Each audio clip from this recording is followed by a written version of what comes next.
I am Professor P Narayana Reddy, Treasurer, Association of Indian Management Schools. We usually call it as AIMS, and also working as Group Director, Sanskrithi Group of Institutions, Puttaparthi, under Jayewardenepura Nehru Technological University, Anantapur, Andhra Pradesh. On behalf of AIMS, I welcome both the guest speakers and also participants to this 26th webinar that we are organizing on behalf of AIMS. This particular 26th webinar is uniquely different from the rest of the programs. The program webinar is on futurism and predictions and improving estimates, long-range forecasts. This topic we have selected with the help of the speakers with a clear idea that in this COVID-19 pandemic environment, future has become much more uncertain and lot of dilemma situation before not only before the researchers, academicians, administrators, but before the political administrators and also the common man. And it is very, very sure that it is difficult to assess and forecast what is going to happen. Till recently, we have been quoting and mentioning before COVID, after COVID. But when that after COVID will come, when we can see the after COVID environment, nobody knows. We don't have any idea that when we can come out from this COVID pandemic environment, though few countries are able to contain to some extent, but still more than 200 countries are facing the lot of challenges, and managing has become a very, very tough task, not only on the political front, but more on economic front. Above these two, the maintaining the social harmony itself has become very, very tough. At this juncture, AIMS is presenting its 26th webinar on futurism and predictions. I, on behalf of AIMS, I welcome our President, Professor Sujata Mangaraj. I also welcome the past presidents of AIMS, present board members of AIMS, and also our executive secretary from Hyderabad Central Office and also admin office at Pune and members. It gives me a great pleasure to welcome all the participants and also introduce the two eminent speakers on this 26th webinar. It gives me a great pleasure to first, I would like to take and introduce Professor Charles Wood. Professor Charles Wood is the professor of marketing, the College of Business Management and Marketing from University of Tulsa, Oklahoma. Dr. Wood has the degree in engineering, journalism, MBA, and before he became professor, worked as an engineer for a Fortune 50 firm and helped to launch and manage a successful stage production company. His research and teaching have received national and international recognition. That Dr. Wood currently enjoys working alongside small businesses and non-profit on strategy, sales growth, innovation, and promotion. He has his doctorate in marketing from University of Missouri. And he has long number of research publications, and he has a book on marketing to consumers undergoing life transitions, the mediating role of appraisal. And this book is having the 11th edition presently. Similarly, he also has a book on advertising, a textbook for the master students. And he received number of awards long back. His best paper in marketing research track. He is one of the top 3 most valuable professors at University of Tulsa.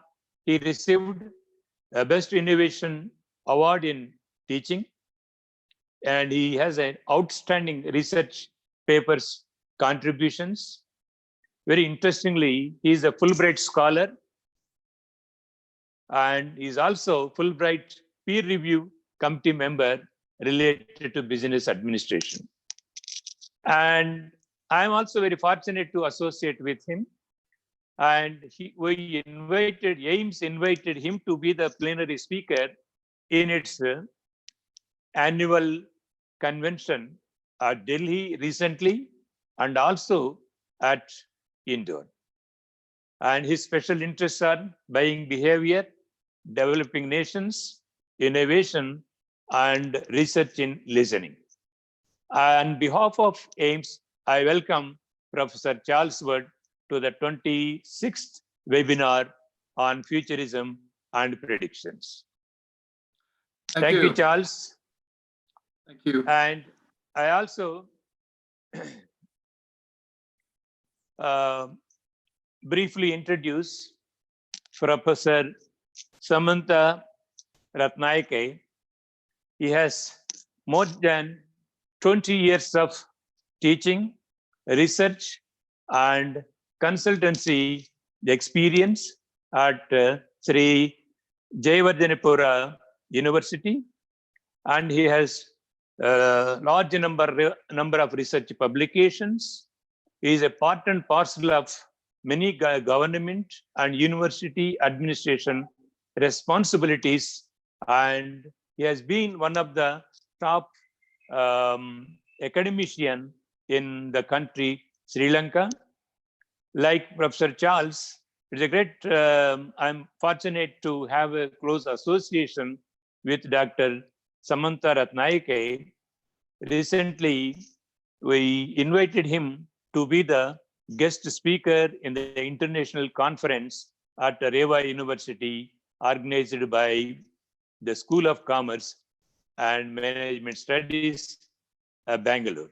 And he has more than 20 publications and large number of research projects. Of course, he has a large length of profile, but I strongly feel it is my privilege to welcome Dr. Samantha Rathnayake to the 26th webinar organized by the AIMS. Now, similarly, I welcome all the participants to this program. I request all the participants, if you have any question, please put it in the chat box. At an appropriate time, I would like to take it for the discussion from the resource persons. Now, I invite Professor Charles to initiate the discussion, please.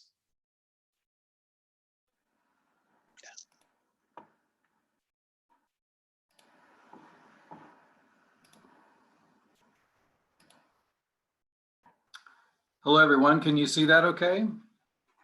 Yeah, yes. Okay, very good.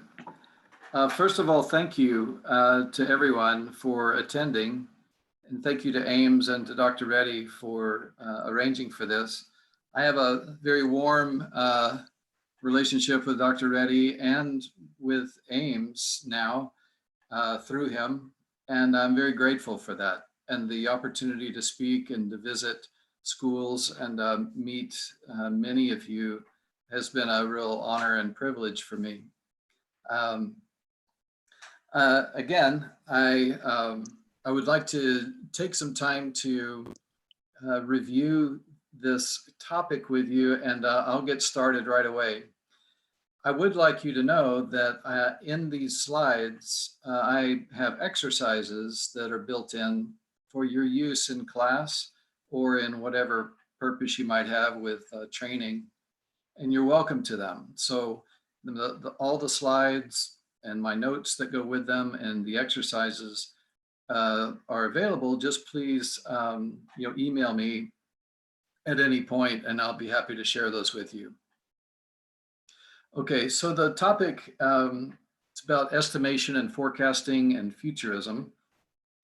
This is a very mysterious topic, and one that I have to admit is a little bit difficult because there's no silver bullet, you might say. It's difficult to know the future, as Dr. Reddy said, but we can improve our chances of estimating well and predicting and forecasting well with some attention to some items. So my background is in behavior, and so I'm going to take a behaviorist approach and help us recognize areas where we need to improve in order to help our estimation and our forecasting to improve. So first of all, just to underscore, this is something that I think we all know, because as humans, we are constantly making estimates. For example, in business, it's in sales or in profitability or in customer demand. No matter what your business, you're probably thinking about projects or construction or some sort of activity. So we're estimating constantly, even on a vacation, the length of time to travel to a place, the amount of money that a place will require. There are many pieces to this process, and we're constantly faced with this. Sometimes estimates are more important than at other times, certainly. But the key here is that estimation is a regular part of business and of everyday life, and includes government programs and you name it. When I began examining this topic, I was also interested in seeing if there's any academic research that had been done on this topic. And I came across a couple of articles, and for your reference, I've cited them here for you to follow up with if you wish. The main outcome of these I know there's more, but these two pieces, was that they tried to demonstrate, and I think they did, that firms that are better prepared for the future, not that can predict the future, but have prepared better, have better profitability and growth on a significant scale. And, profitability, outperforming the average by 33%, growth outperforming the average by 200%. So it's worthwhile for companies to spend time with this, even though it's a little messy and a little unclear. It's a topic in terms of preparing and forecasting that every company needs to pay attention to. Now, there's many ways that companies approach this, and there's a reference book here. It's a typical textbook on econometric modeling. And certainly there are some forecasting tools that are more quantitative in nature, and they relate from everything from regression to structural equations to many types of models and marketing models and econometric models. But what I'm going to focus on, because that area is fairly well established, I'm going to focus on some areas where you and I and the people that we work with might improve our own ability to estimate and to make forecasts.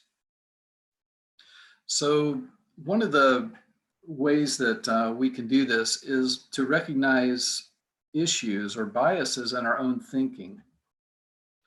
And the second way is to look for signals. I'll define that soon, but we're looking for little pieces of the future that might be present today. That's what signals are. So first of all, let's focus on biases in our own thinking. Is that many times when we look at data or when we look at a scenario, we're subject to inefficient modes of thinking or biases in our thinking that keep us perhaps from seeing a better way. So in short, we overestimate our ability to estimate. In other words, we think we're better than we are. And one way I try to demonstrate this with students in class is through an exercise. And I'd like to offer this to you for your use. I'll show you the exercise here in a moment, but there's really only one rule or only one guideline. The first is that they're given a list of I suppose, topics that they probably don't know much about. And that can be very frustrating for some students because they're used to answering questions on an exam correctly. But these are questions that most people won't know. And that's intentional, because then the question is, we need you to make a best guess as to what you think the correct answer is, and then frame that best guess within a range. So include also a high estimate and a low estimate that you are 90% sure that the correct answer is within. I don't know if you've seen this exercise before, but people immediately want to go to their phone or to their computer to look up the answer, but that's not allowed in this either. Just make your best guess and then an estimate range that you're 90% sure contains the correct answer. So the way this looks is, for example, this is just a photograph of the exercise that I use. It says for each of these items, provide a low and high guess such that you're 90% sure the correct answer falls between them. So if you look at some of these are topics that people probably won't know, like the length of the Nile River, the diameter of the moon in miles, the gestation period of an Asian elephant. I mean, students look at this and they puzzle about it, but it forces them to estimate, or at least to have a guess. And this confidence range is important because, we're trying to establish not do you know the answer, but can you estimate a range which you're fairly sure about that contains the correct answer. And so I took this, of course, at one point, and I didn't do very well with it, honestly. I thought I knew some of these things, but I didn't, and I was way off on the others. So what happens is generally most people get less than 5 of these correct. That is, correct meaning the answer was within that high and low estimate range. So it's counted correct if you capture it within that range that you specify as high and low. And I was off. I got, I think, 5, and most people get less than 5. Some people, score better, but it begins a discussion, and people begin to scratch their head, and mostly they are saying, wow, I thought I knew more than that, or I'm surprised at that answer. Sometimes I'll get the groups to work together after this and compare their answers and to see if they are better when they're in a team and they're sharing their knowledge. And of course, they generally do better. But the discussion that this brings about, first of all, that establishes that we're not as good as we think, because if you're 90% confident over 10 answers, you should get 8 or 9 of those, correct. So what's going on? Well, there's an overconfidence bias And this happens in business, certainly. We have a lot of experience. We look at a situation and like a chess master, we might think, oh, I know exactly the proper, next move for us. But we're generally overconfident, unnecessarily overconfident. And there's a confirmatory bias. That is, we only look at information that agrees with what we're thinking. And we tend to disregard information that is counter to what we're thinking. So that eliminates the opportunity for us perhaps to change course and perhaps improve our thinking or our estimate. There's an illusion of control where we think we see patterns when really it's random. This happens in the stock market. This happens with gambling. We think we sort of have a secret sauce or something where really we're dealing with randomness. And then a non-statistics bias. We're not very good intuitive statisticians. That is, if we agree that there's a normal distribution for many things, certainly not everything, we tend to focus in on an area that we want to be true and disregard perhaps the possibility that the curve is not working in our favor. It's more likely that another answer is closer to the estimate, the correct or the better way. As another bias, a hindsight bias, where after the fact, we look back and we go, oh yeah, I thought that all along. I was right all along. Hindsight is 20/20, as they sometimes say. That is, we appear to know the answer after the fact. If you're interested in this, there's much more to be said about this topic, but I'll move on. But there's a book here I can refer you to called Decision Traps. And if that's helpful to you, I invite you to look into that. This is an interesting topic, but that exercise helps establish that in general, we need to make estimates, but we're really not all that good at it. So how can we improve? That's the next question. One is to recognize these biases that might be operating in our thinking and try to counter it with more correct interpretation or openness to other viewpoints. Another way of thinking that sometimes interferes with our ability to predict or to estimate or to forecast is reflected in an article I thought was very interesting. This is another assignment I give to students. I say, this is an article, it's a few years old, called Linear Thinking in a Nonlinear World.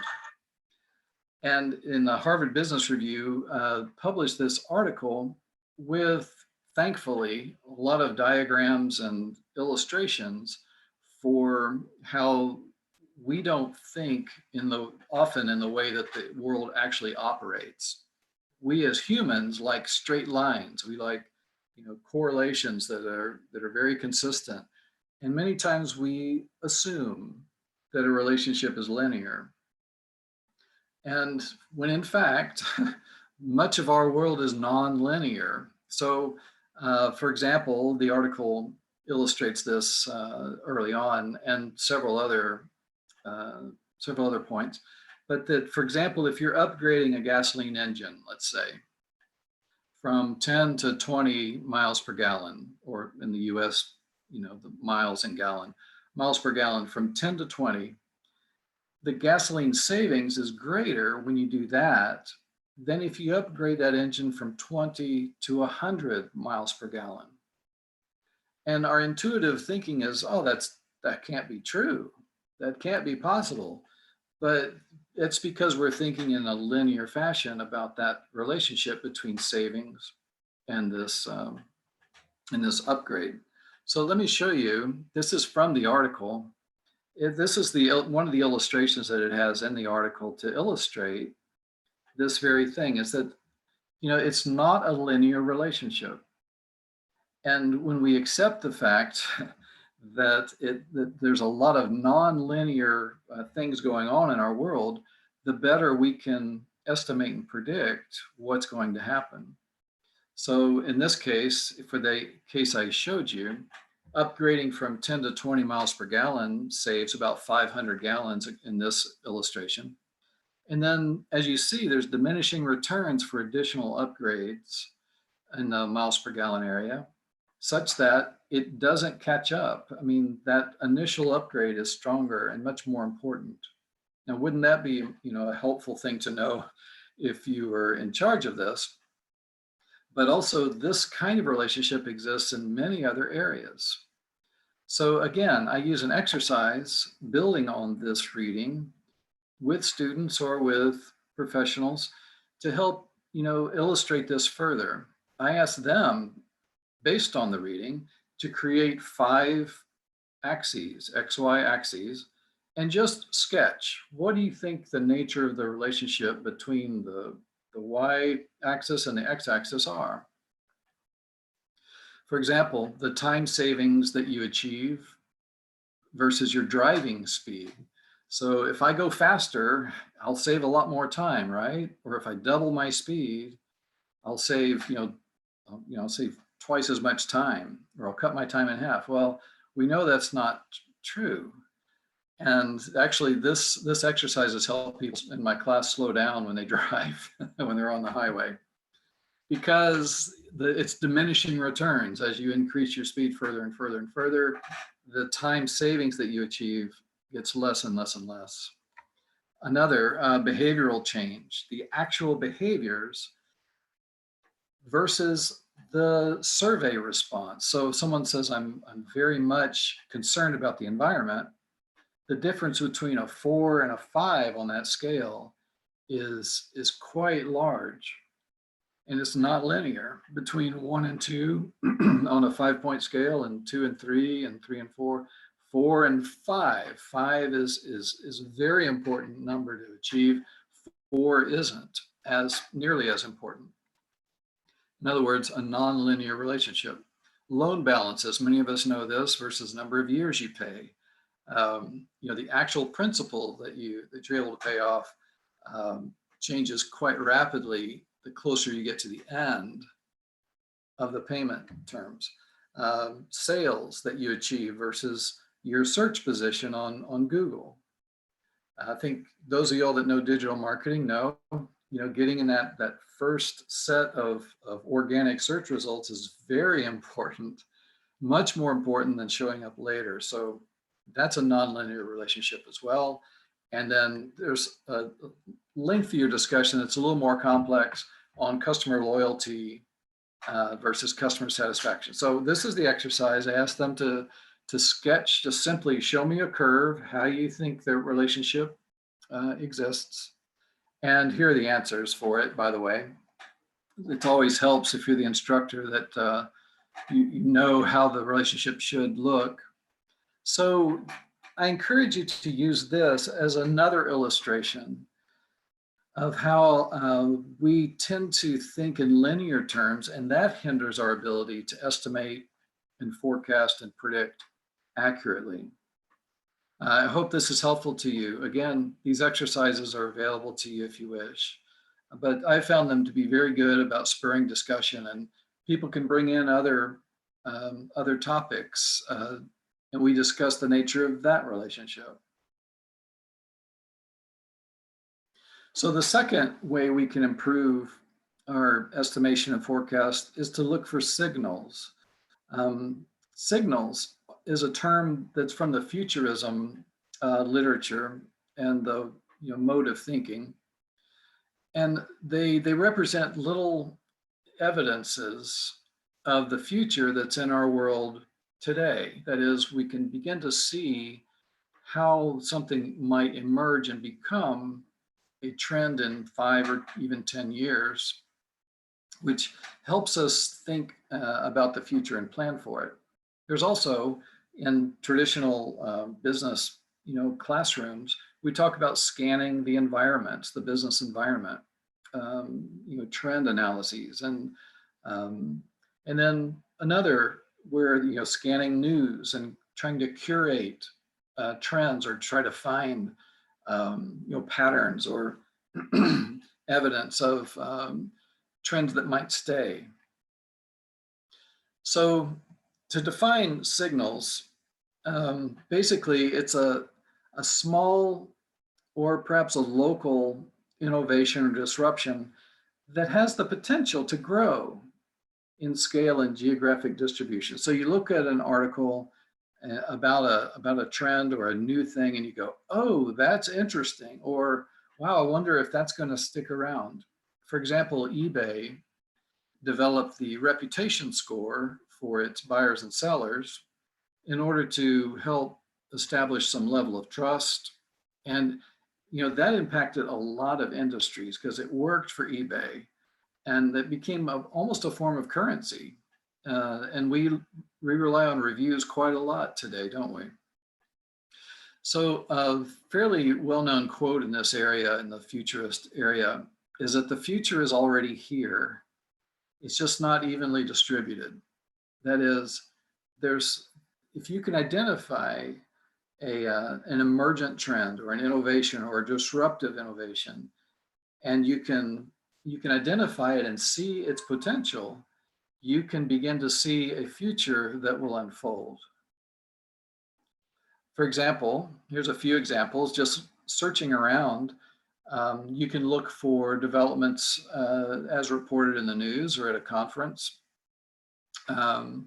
You can look for individual stories, or sometimes research breakthroughs that have potential to change an industry. So essentially, you're looking for things that relate to your industry. Obviously, you don't want to get too far off the track, but zero in on things that will affect the industry you work in, if it's oil and gas or in the services industry or whatever. But here was one, for example, about battery technology.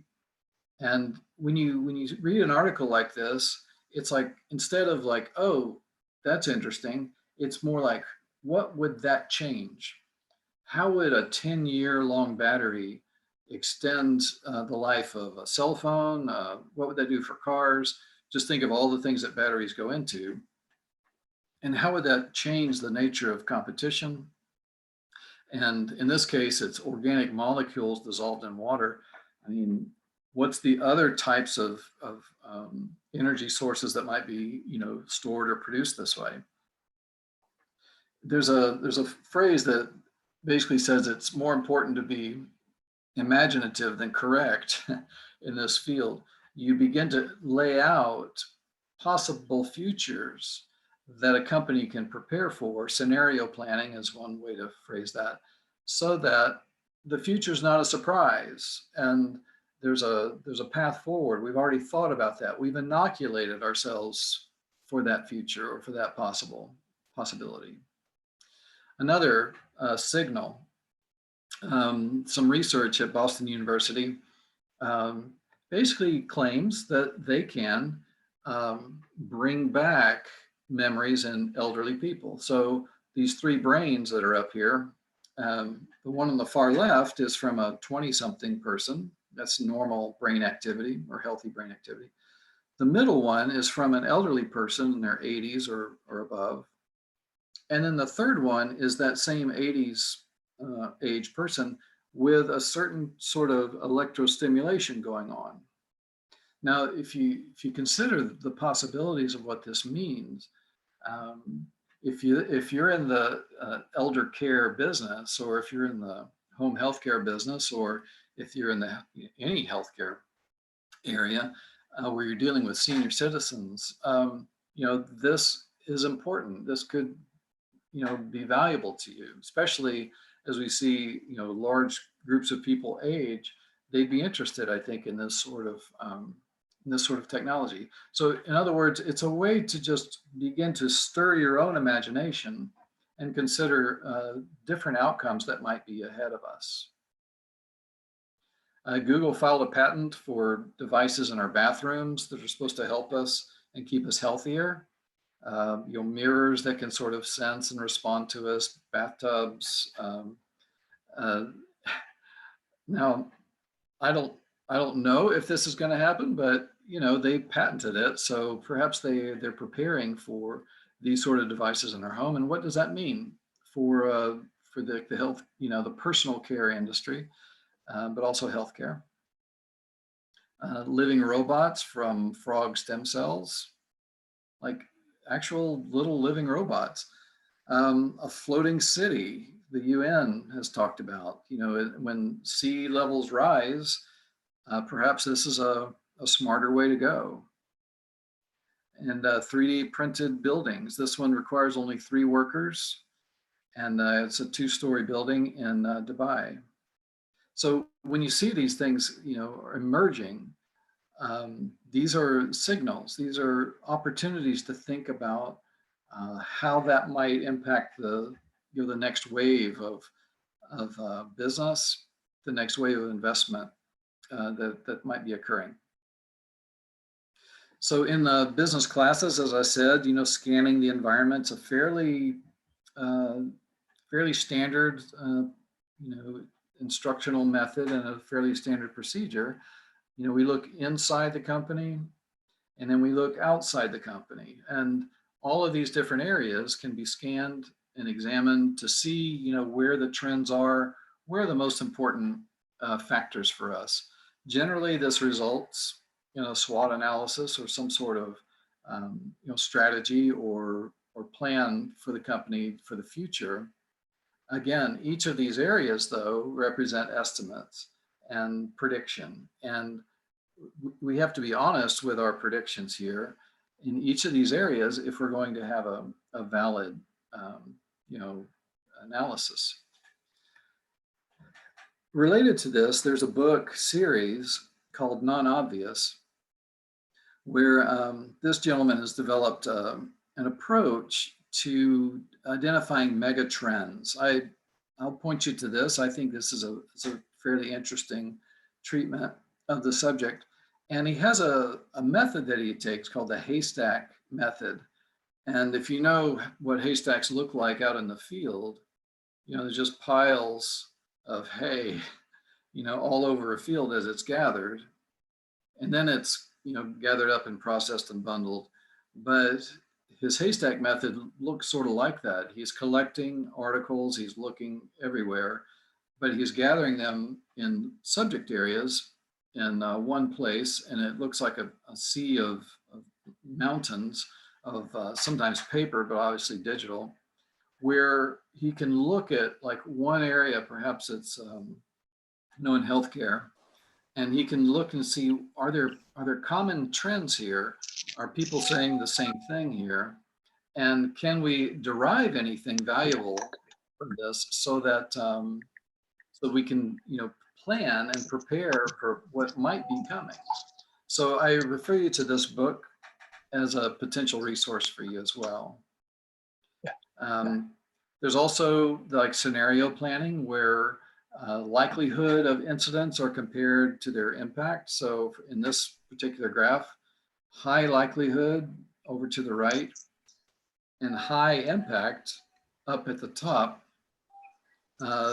If you look at those in combination, you see some areas that a company might prepare for, but there's other things that's like, I can't control anything about that, but perhaps we can scenario plan for this sort of thing.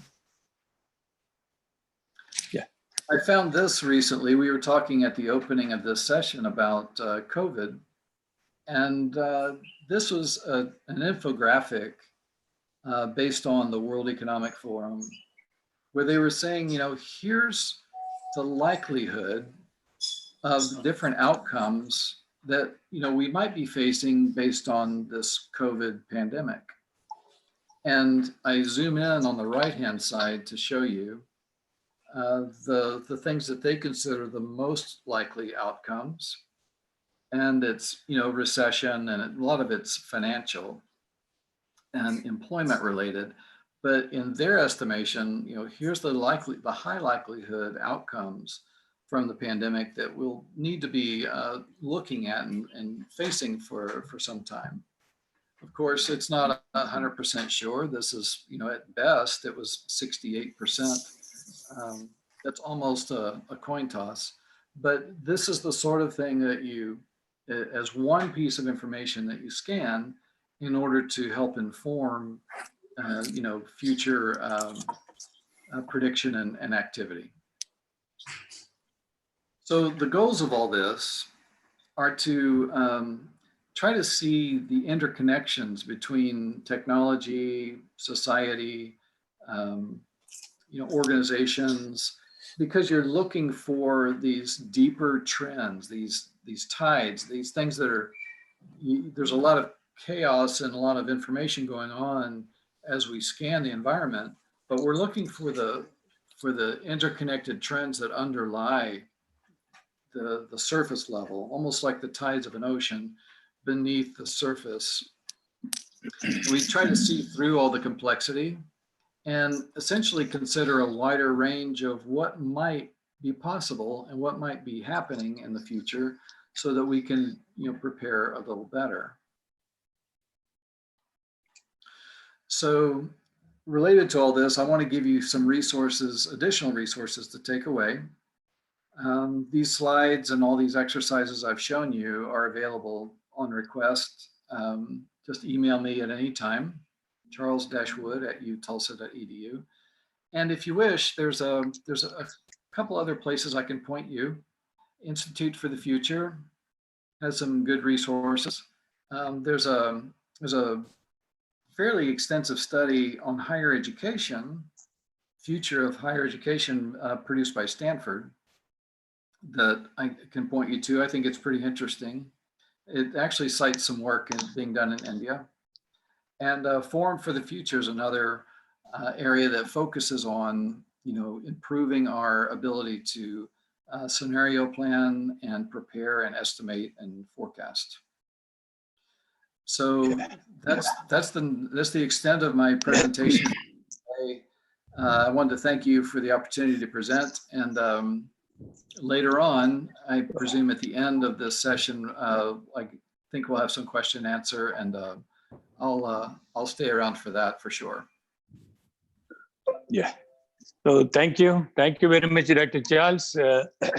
You have a wonderful presentation. That is, though it looks from the academic environment, you have set the tone for the researchers how to use this basis what you have set for the purpose of relating to the COVID environment, when it will come down, how long it will continue, based on the 5 important factors that you have mentioned, and also the decision traps that you have identified as the barriers to decision making and how to overcome them. If we start using and applying these things, I am sure that the researchers can definitely predict in the uncertain environment how to move forward into the future. At the fag end, I would like to review again. So thank you very much. Now I would like to request Dr. Samantha Rathnayake. I would like to say a few words on this again. So Dr. Samantha Rathnayake is having more than 20 years of wide experience in diverse sectors, including the Food and Agriculture Organization of UN and the ICICI Bank India, the Sri Lanka Institute of Marketing, and the Sri Lanka Foundation. He is serving as the management consultant and faculty member at the Postgraduate Institute of Management of University of Sri Jayewardenepura. He has been involved as a member of the panel of judges to evaluate the Entrepreneur of the Year competitions organized by Federation of Chamber of Commerce and Industry Sri Lanka since 2016. And he is serving as the head of the technical committee of the Regional Management Conference organized by Chartered Professional Managers of Sri Lanka in association with AMDISA. And he was the director of studies of the Sri Lanka Institute of Training and Development during 2012 and 14. At the Chartered Institute of Personal Management, he has contributed as the co-chair of Great Human Resource Practices and also the chairman of GHR Practices in 2018. And he served as the technical committee for the 2021 World HR Congress. Dr. Rathnayake is a reviewer of the National Science Foundation of Sri Lanka. So I once again welcome Dr. Samantha Rathnayake. Please try to take the initiation and present from your side on the topic. Thank you very much. Thank you. Thank you, Professor Reddy. You can see my screen. Yeah. Thank you. Yes. So, good evening, ladies and gentlemen. Once again, many thanks to Professor Narayana Reddy for initiating this and AIMS.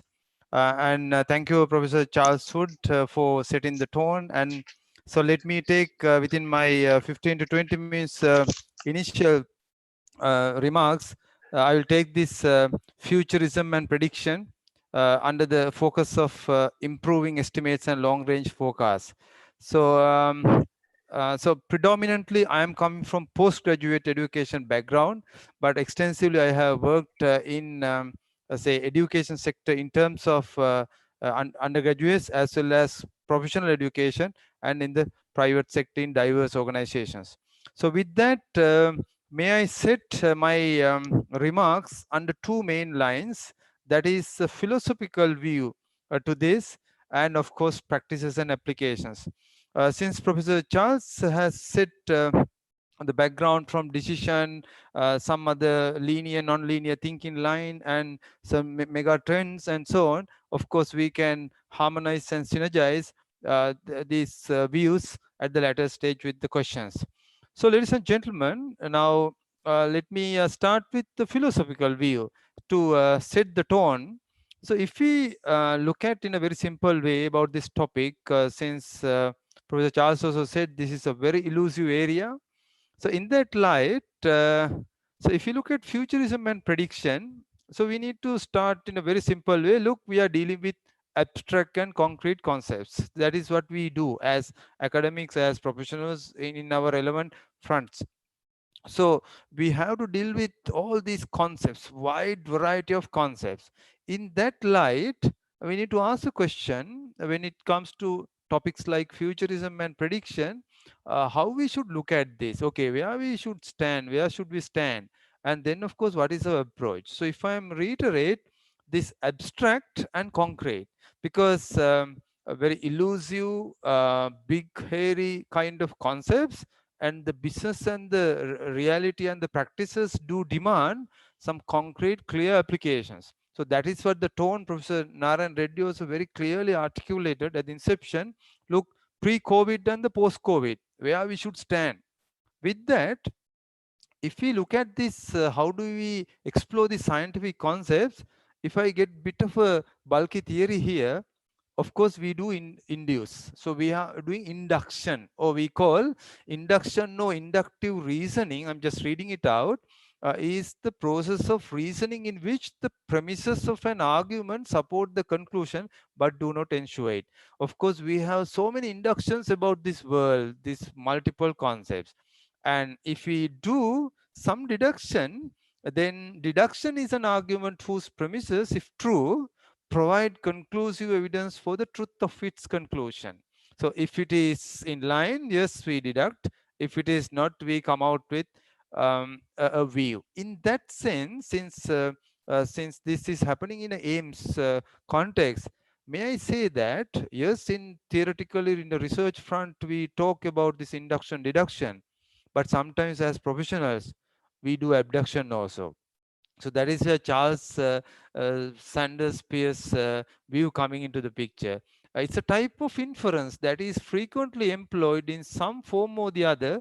So may I reiterate, both in everyday, in scientific reasoning. So ladies and gentlemen, this pre-COVID, post-COVID, in this context or in other contexts, we used to say a lot of, I would say, abductions. So abductions are all guess, all just views, opinions. So as professionals, where we should stand, how we are going to bring this closer prediction into our day-to-day life, and how we are going to bring our scientific reasoning into a more closer, the realistic scenario, rather than giving some kind of a view only, opinion only. So with that, the challenge is what? Among many theories and concepts and opinions and forecasts and so on, how do we get the clarity?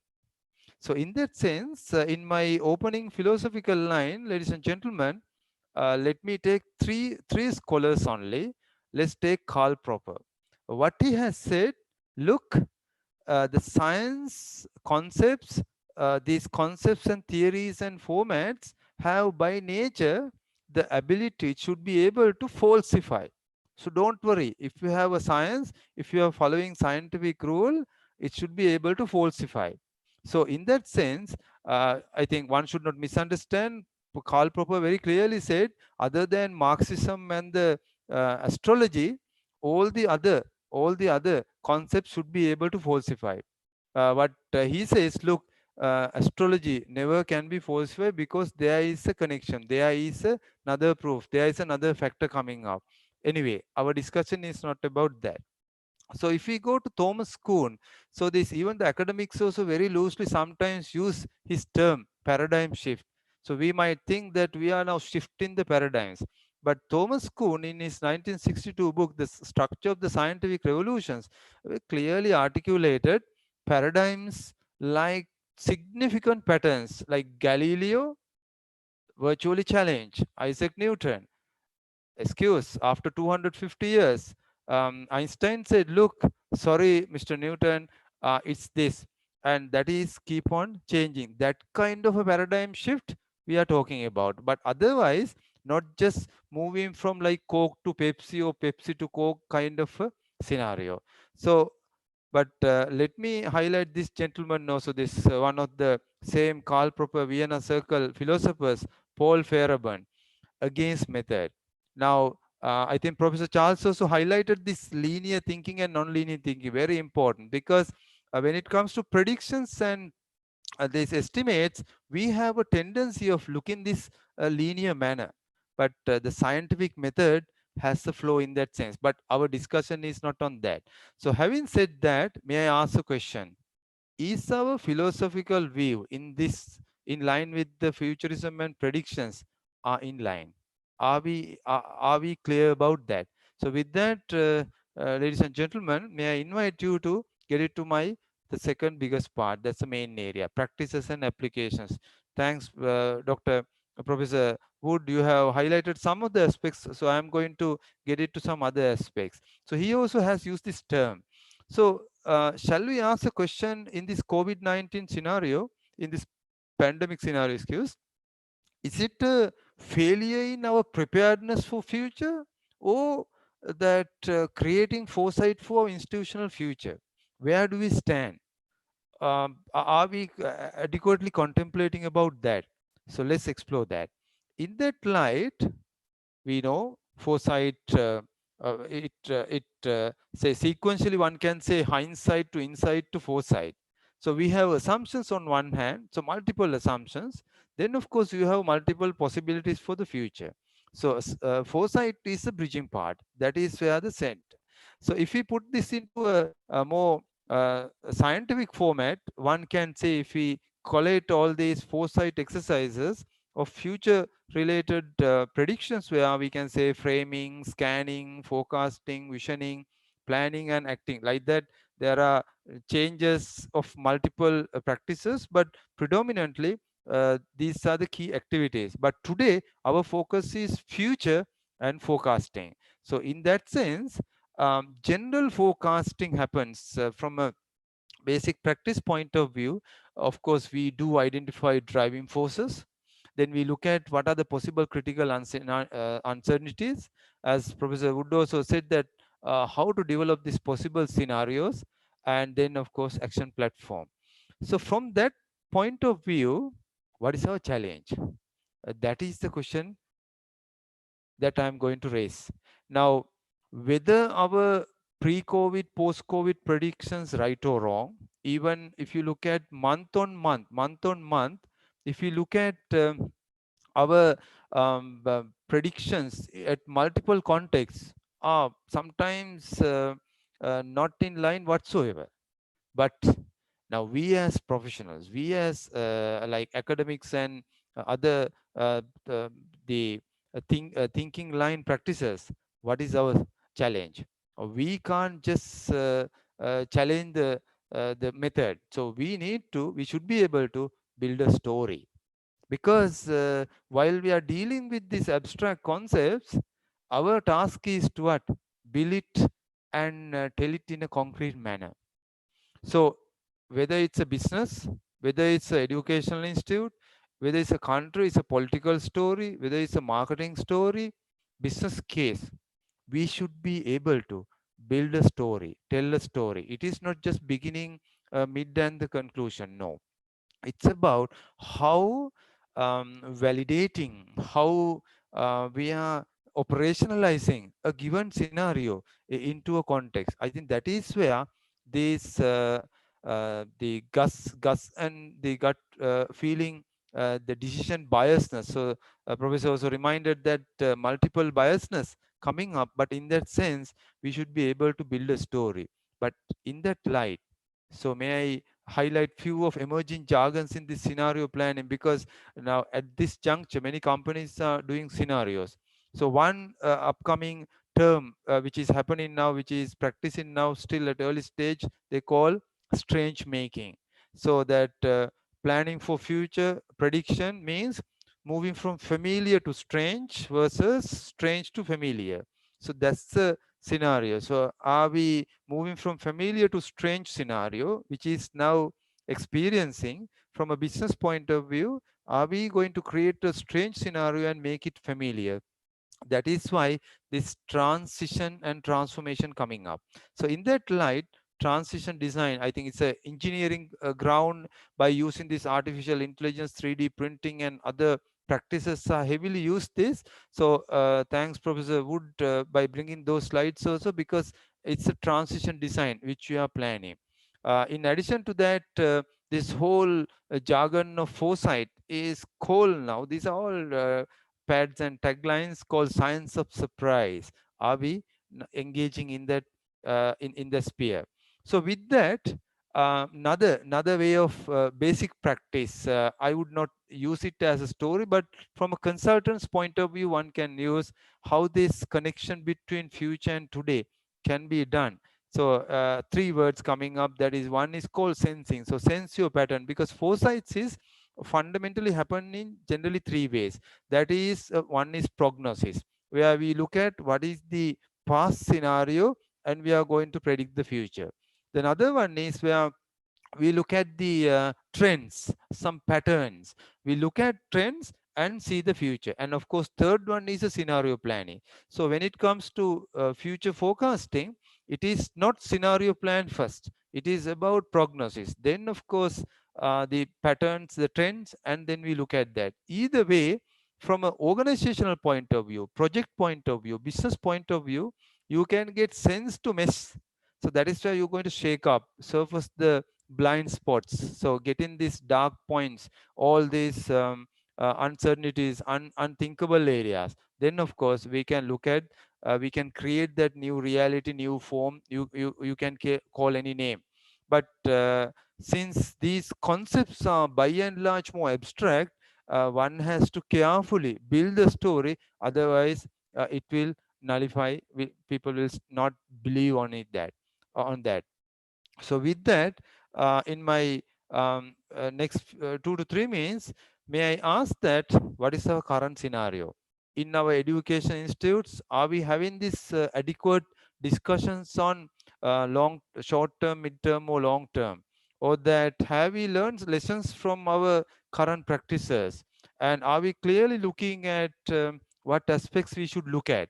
So in that sense, since Professor Reddy asked me about to bring some economic and other examples, so I just take 2-3 slides to tell from Sri Lanka point of view the trends. If I extract some data from April, so ADB, Asian Development Bank, predicted the world global economy losses as US 2 to 4.1 trillion kind of a range. From a Sri Lanka economy point of view, in April, ADB predicts that it's a 2.2. So if you look at Moody's group of company ICRA prediction, they say that in a different way, express the Sri Lankan economy to face a recession of magnitude 1.9 in 2020 and having U-shape and getting into a recovery next year. So if you look at some other parallel predictions, it gives us some interesting thinking line the same period, how ADB to ICRA to IMF. IMF says, okay, economy contract by 0.5%. World Bank says economy may contract between 0.5% to 3% contraction. So, the Central Bank of Sri Lanka, the main bank, the main body, says, regulatory body says, look, it is expected to grow like about 1.5%. So you would see that the predictions are based on a relevant organizational, the agenda line, criteria line, they are the expectation line, intentional line. So having said that, if I just show a current one, if you look at this, the lockdown period from India, Sri Lanka point of view, I'm just extracting one bulky data slide here from EDB, Export Development Board, where you would see April month is anyway comparatively 2019-20, anyway the figure is low, but by May it has picked up. You would see the apparel garments has picked up, value added tea and bulk tea exports picked up, total merchandise has picked up in May to April. So we are now in July. So that means if you look at even the relevant European market, USA, India, Middle East, the relevant markets also, the numbers are increasing. So what I want to say that the estimates to be looked at in the context, in the real scenarios. So if you look at upcoming the 2020, other than the current COVID, because Sri Lanka is having now less than 200 under the surveillance, around 150 people only in the hospitals, only 11 deaths and less than 2,200 numbers. So apparently most of things are happening. This BIMSTEC, the Bay of Bengal Initiative for Multi-Sectoral Technique and Cooperation, the next summit is going to happen in Sri Lanka in September. So this has except I think Afghanistan, Pakistan, and yeah, one Maldives. The Myanmar and Thailand are there in this 1.5 billion people, 22% global population category, and it predicts. I would like to highlight the last one. The South Asian Economic Focus had estimated that regional growth in South Asia will fall between 1.8 to 2.8. So that's the range predictions coming up. And so with that, I want to tell you that while we are in the lockdown, I would like to show my own initiative with another body, which is in the SAARC region called Contingency Intelligence and Response Agency, acronym called CIRA, which is a disaster response mechanism in SAARC countries, bringing scientific research, international cooperation, and private sector resources together in support of the governments, with the support of SAARC Development Fund, universities, leading chambers, our partner in this. At least now we are planning, this is at the early stage, a lot of groundwork has been done, so we are now getting ready for any possible other future scenarios. So this is a major initiative. I think we can work in this initiative in a big way in months to come. So with that, may I ask my final question? Why do our practices and applications in predictions tend to fail? So ladies and gentlemen, in terms of the philosophy to practice, the point is that we tend to absorb scenarios in a very elusive manner. Sometimes our discussions are more abstract, so we are not going to bridge this the concrete nature of story building in our relevant endeavors. So because of that, as professionals, our credibility is always challenging. I think we can explore in that light. So Professor, exactly I have taken 20 minutes. So dear past, thanks for all the lessons. Dear future, I am ready. Thank you. Thank you, Professor. So thank you very much, Dr. Samantha Rathnayake, for not only keeping the time intact, but you have touched upon the three important issues from the philosophical view as well as the practical and applications on one side. And in between, you touched upon the assumptions, possibilities, and foresights. And of course, the last one tend to fail. Why and how we fail That's also one of the reasons. But you have given a hope that from April to May data indicates that exports are showing a positive results. That is the one important hope that gives us a lot of confidence in this uncertain, unpredictable environment. Now, thank you very much for that. Now, of course, we have two important questions. Professor Charles, are you there? Yes, I'm here. Yeah, very good. So there are two similar questions. One is from Professor Ramesh from Goa University and Professor R.C. Bhattacharya from Calcutta. They say that whether world failed in its prediction models of assessing the impact of COVID-19 world over resulted into the present situation in which we are. Means our prediction models, whether they failed in predicting the COVID is the issue. At least why we could not predict at least 5 to 6 months before COVID emerges in a significant way on the world scene. So this is the one important question that has come. Do you have any observation? What do you say? Let me chime in just for a moment. I bet Samantha has a lot on that. I think people have created scenarios for pandemics for some time.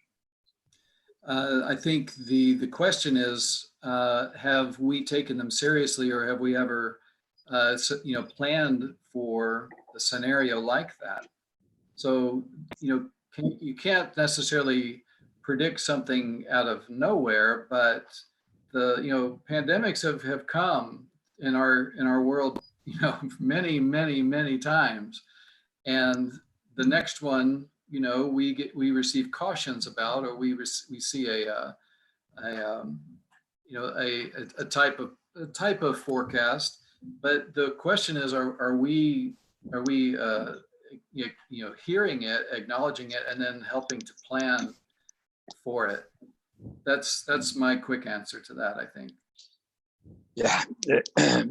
Professor Samantha, Yeah.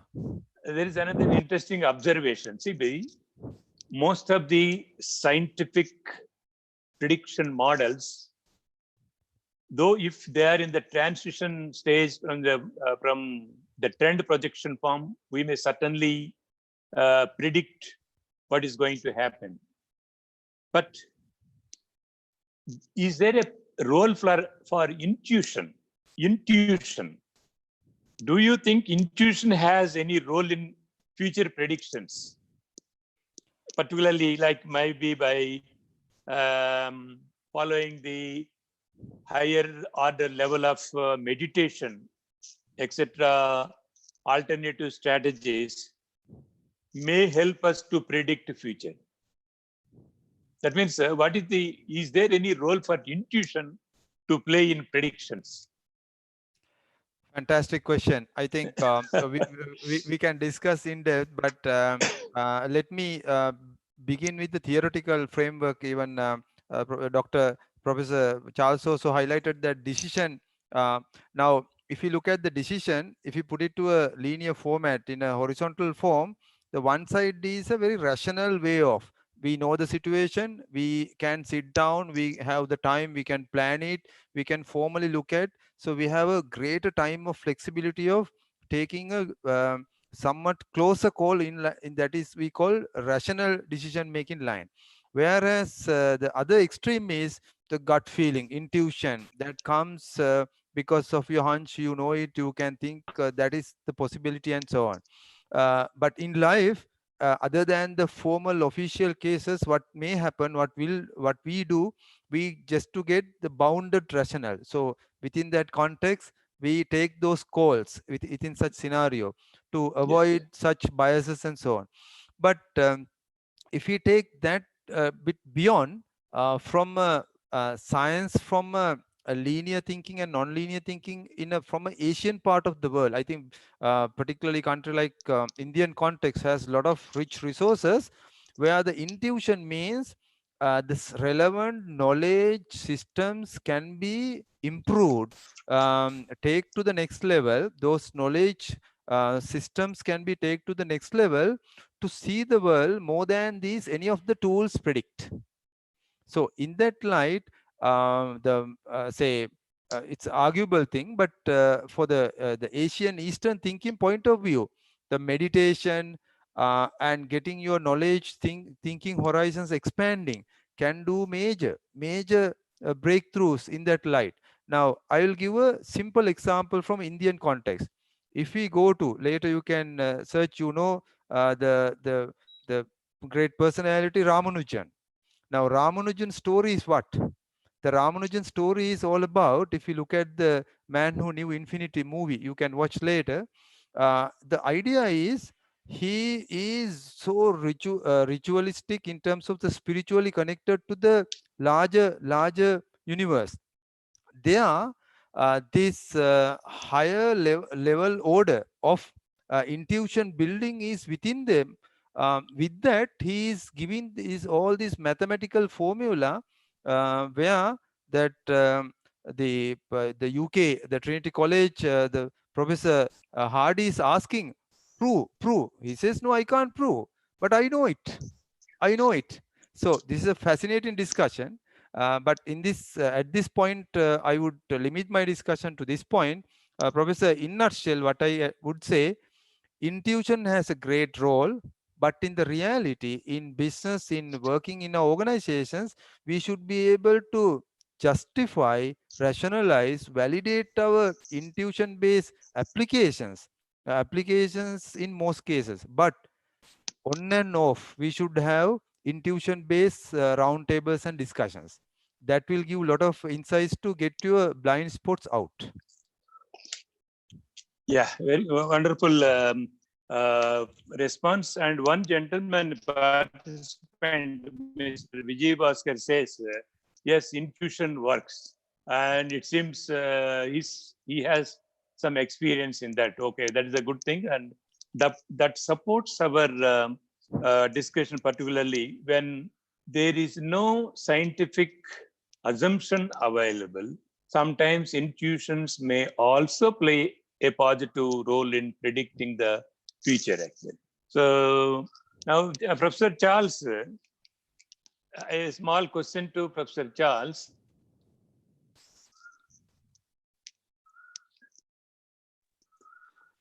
Yes. Professor, yeah. There is another observation, actually. Why we could not, or why we failed to predict the COVID scenario? That is it because human element is dominated, or nature has influenced it? Yeah.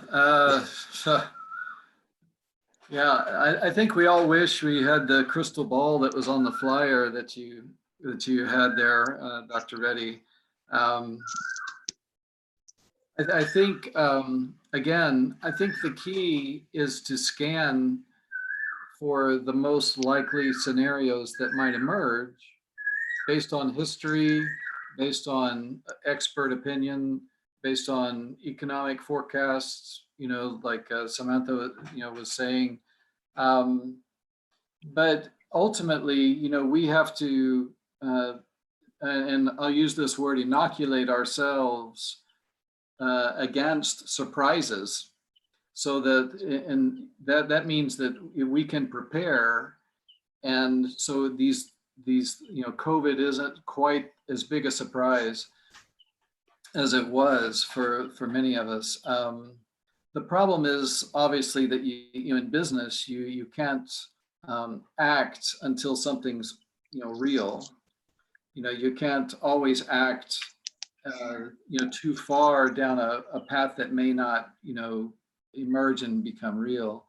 So, but scenario planning helps a company organize and prepare and not be quite as shocked by these very tremendous and difficult circumstances. And the question now is like, okay, COVID has happened. We're adapting. What's next? You know, what's the next future for us? Yeah. We will get COVID under control, but then we have another 5 or 10 years to think about as well. Okay. Now the last two questions, one of you can think of it. Particularly the COVID environment. Initially, the most of us thought that COVID will be for about a month or two. Now, we are all preparing ourselves to face it, that it may be with us for the next couple of months, may not couple of years, but it will be with us at a couple of months. Is there any foresight that we can expect some breakthrough in the next 4 to 5 months, particularly in the vaccination, some preventive step, disruptive preventive step from maybe from American environment, where more than hundreds of 112 research laboratories are working 24 hours a day to find some breakthrough. And even in India also, Eastern countries are also doing very well. They are almost reaching to the final stage of clinical trials. In this environment, what is the American psyche in anticipation of the vaccination? Professor Charles, same is the case. Samantha, do you think any? Of course, there are no straight jacket answers for this. Charles? Yeah. Yeah. I think Americans have many blind spots, and I know that's true. And I think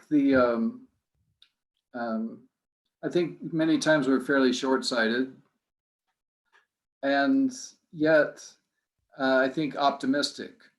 So when it comes to like a vaccine, I saw a study that had crowdsourced opinions from experts around the country, and they gathered, a few hundred expert opinions about when they think a vaccine would be developed. And that's about as good as we can get. Everybody wants it. When it first comes out, it'll probably be very expensive. And so then the question of, how to distribute this in an equitable way, to the most needy places, regardless of their ability to pay, is a whole nother question, because governments are eager to see this thing resolved. I think the biggest contributor, and the U.S. is having some issues right now with the spread of the virus, that we could learn a lot from Sri Lanka and India, I think, is behaviors. Americans also aren't very good at obeying rules, right? Or collectively thinking of the common good. Many times it's an individualistic, thought, and stockpiling, items, and I think there's like a series of behaviors that we're being asked to implement. We know them by now, right? Physical distance, washing hands, not touching your face, all those, there's a whole series of behaviors. And some people don't like being told what to do. And a mask is viewed as a political statement, right? Which is very unfortunate, because it's hindering our ability to recover. So in terms of like what Americans are thinking, I'm just one, but I think there's a resistance to policy, but there's also an optimistic hope for a vaccine that will just make it go away, right, without us having to change our behavior or our lifestyles very much. And those things are in conflict. And every day we see a new example of how that conflict has to be resolved. And I'm hopeful for that, at least, that Yeah. people will begin Okay. to do the proper behaviors. Okay. Thank you. Thank you. Samantha? Yeah.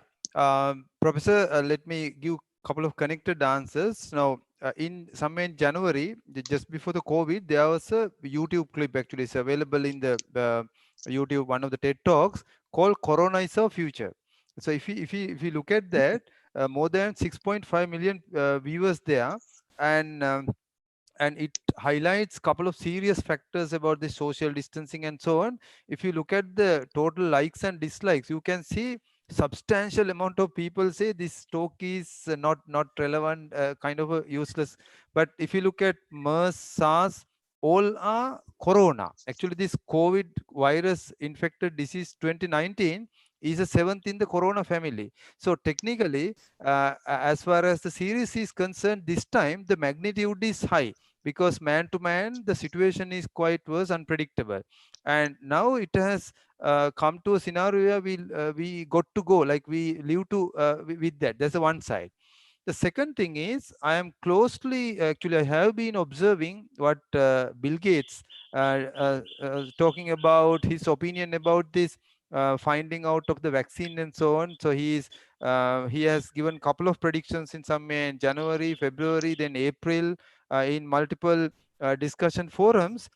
All optimistic, say the optimistic views, but still at a not concrete level. Having said that, may I invite, since this is a larger Indian Asian context, even in Sri Lanka, as I spoke to a couple of indigenous medicine related people, couple of people, they said, look, we can solve this. Only the difference is that we are heavily bombarded by, I'm saying that we are actually carried away, largely casually carried away with heavy scientific, I would say, this current medical practices, but not giving any room to think about that. I think in the Indian scenario, so I'm sure Yeah. enough rich resources available in this, so those lines. Only the difference is, even in Chinese scenario, so I spoke to a couple of the thinkers there and some professors there. They said that it's working on. Only the difference is that, say, in terms of the bias point of view, we have to come out with our out of the box thinking, and while respecting the scientific practices, let's keep it. While having that, for some practices, we need to go out of the box, where that source is available, because that is closer to the nature. Some success stories there. Only the difference is that it has not surfaced out. It has not really messed out to transform. So in Yes. that sense, somewhere down the line, either it can be pharmaceutical, it can be doctors, it can be some other parts. Due to this hegemonic approach, it has been not surfaced adequately. That's my understanding on that. Thank you. Yeah. No, surely this particular observation is well taken. And over a period of last 4 months, people across the country, particularly in the Indian environment, and people have developed an attitude to live with it for at least in the reasonably the shorter time, and therefore they are using all the traditional medicines and traditional practices to develop the immunity. So that is one of the reason why the casualties in Indian environment or in the eastern part of the world is very few compared to the western part. That is one of the important reason. Therefore this is one of the alternatives available to explore.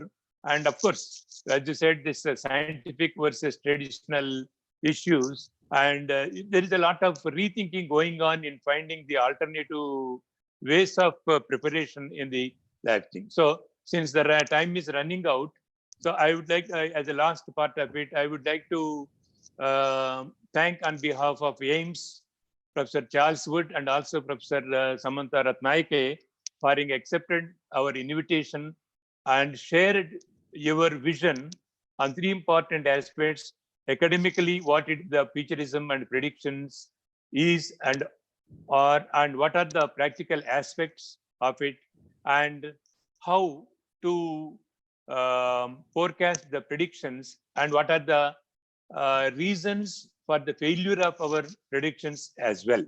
So in all these aspects, both of you have dwelt much on every aspect. And the last two slides of Charles Wood has predicted that impact of COVID on various sectors of the economy with a slide. That is a very, very interesting one. Similarly, in your presentation, you also mentioned that how we tend to fail is the most important point that you have touched upon.